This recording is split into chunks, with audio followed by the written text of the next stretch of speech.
we decided we needed to build something new. We weren't going away and we weren't taking over, we were partnering.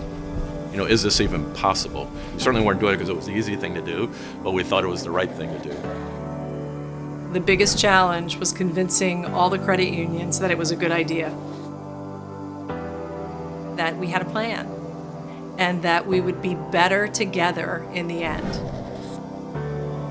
That's really what made this win-win.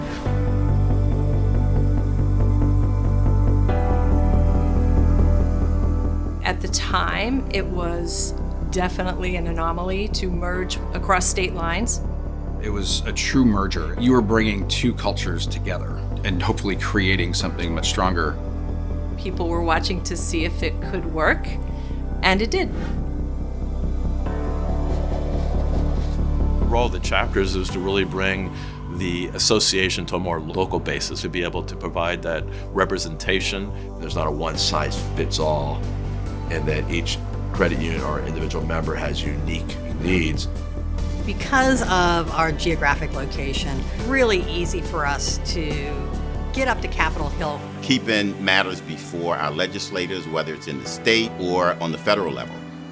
We're getting right in front of those lawmakers saying, look, we're here.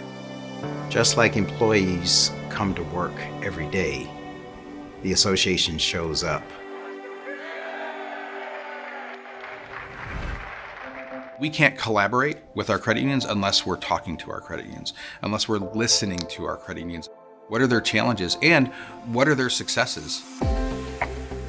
John brought to us his vision of educate, collaborate, communicate, and advocate.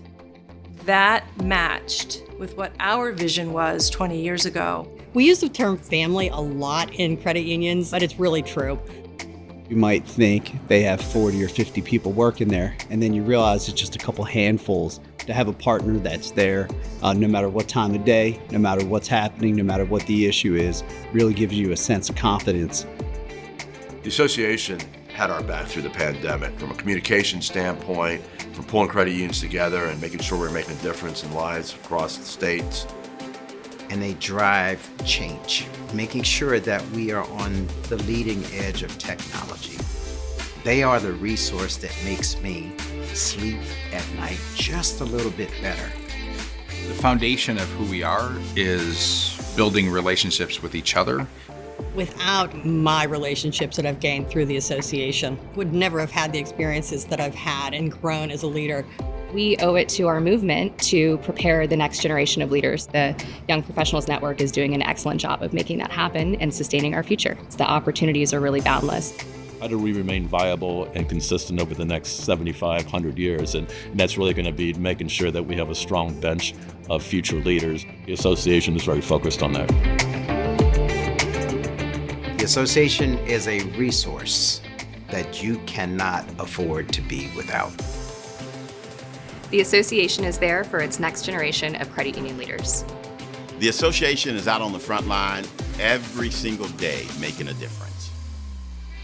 What's going on in Western Maryland and in Delaware, what's going on in the Eastern Shore, what happens in DC. We can bring folks together, not just locally, not just regionally, but nationally as well, collaborating on solutions to help credit unions survive and thrive into the future.